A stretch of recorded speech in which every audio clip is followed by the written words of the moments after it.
नमस्ते दोस्तों। आज 25 दिसंबर 2025 की 10 बड़ी और तेज खबरें आपके लिए लेकर आया हूँ छोटे छोटे फैक्ट्स में, ताकि आप एक ही मिनट में पूरी ताजा जानकारी पकड़ सके। वीडियो पसंद आए तो लाइक, शेयर और सब्सक्राइब जरूर कर दीजिए और बेल आइकन दबाना मत भूलिए, ताकि अगली खबर सबसे पहले मिले। आज का जी के प्रश्न, सही जवाब कमेंट में लिखिए और सही उत्तर देने वालों में से मैं चुनकर एक छोटा सरप्राइज इनाम दूंगा।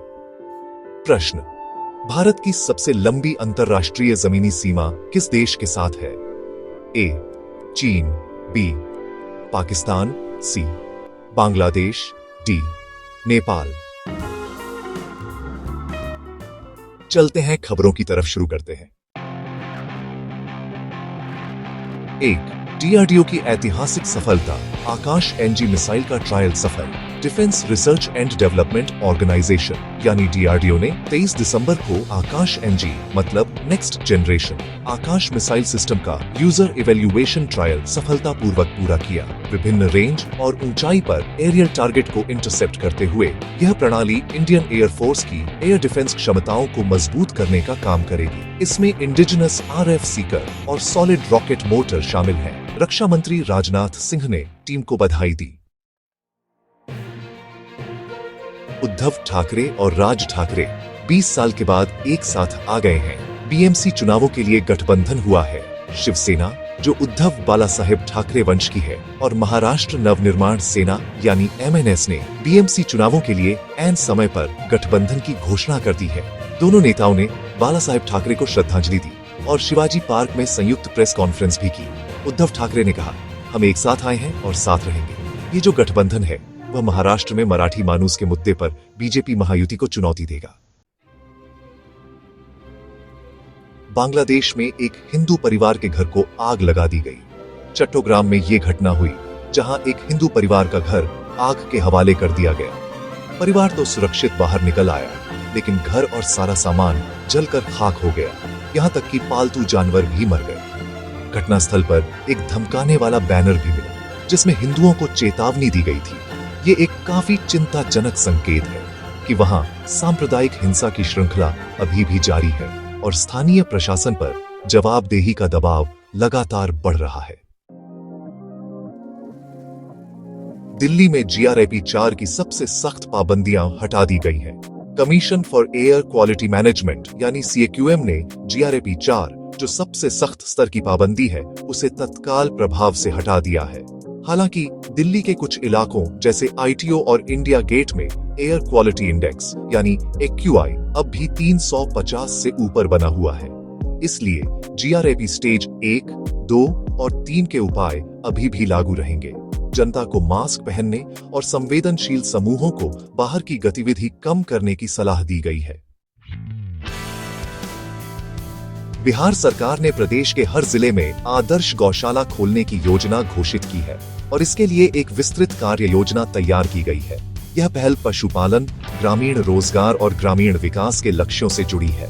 सरकार का कहना है कि गौशाला मॉडल से पशु कल्याण के साथ साथ पर्यावरणीय और आर्थिक फायदे भी मिलेंगे। स्थानीय प्रशासन को कार्यान्वयन के निर्देश दिए गए हैं। लखनऊ में कड़ाके की ठंड के चलते प्री प्राइमरी और नर्सरी तक के स्कूल 24 से 27 दिसंबर तक बंद कर दिए गए हैं और कक्षा 1 से 8 तक की टाइमिंग सुबह 10 बजे से दोपहर 3 बजे तक रखी गई है। मुख्यमंत्री ने स्मारकों और सरकारी जमीन पर अतिक्रमण के खिलाफ बुलडोजर कार्रवाई का संकेत दिया है और ताजमहल पर नए साल के पर्यटक प्रबंधन की नई व्यवस्था लागू की जा रही है। तैयारियां और सुरक्षा बढ़ाने का संदेश भी दिया गया है। राजस्थान के कई हिस्सों में 24 दिसंबर को घना कोहरा रहने का अनुमान है और सुबह 9 से 10 बजे तक दृश्यता घटने से रेल और सड़क यातायात प्रभावित हो सकते हैं। जयपुर का रात का तापमान लगभग 10 डिग्री सेल्सियस आया, जबकि माउंट आबू में 60.6 डिग्री सेल्सियस तक गिर जाने का रिकॉर्ड है। सीमावर्ती जिलों में शीतलहर और पाले की संभावना बनी हुई है। यात्रियों को सावधानी बरतने का निर्देश दिया गया है। मध्य प्रदेश में भोपाल और इंदौर को क्रिएटिव सिटी बनाने की योजना का ऐलान हुआ है।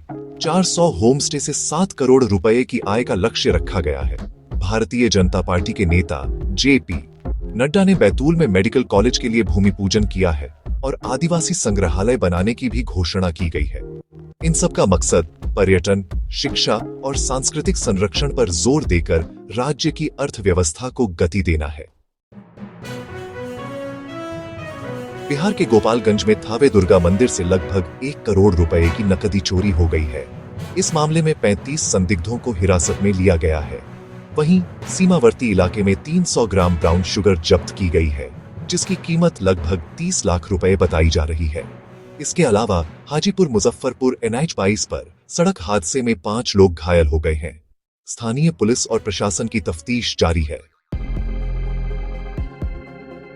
अब बात करते हैं कुछ और अहम खबरों की। उन्नाव की एक मामले में पीड़िता ने राहुल गांधी से मुलाकात की है और दिल्ली हाई कोर्ट ने कुलदीप सिंह सेंगर की उम्र कैद सजा को निलंबित कर दिया है, जिससे मामले में प्रक्रियात्मक और वैधानिक सवाल उठे हैं।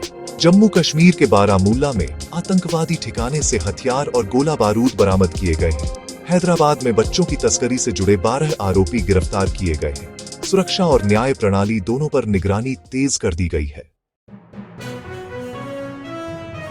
तो कैसी लगी आपको ये सारी खबरें?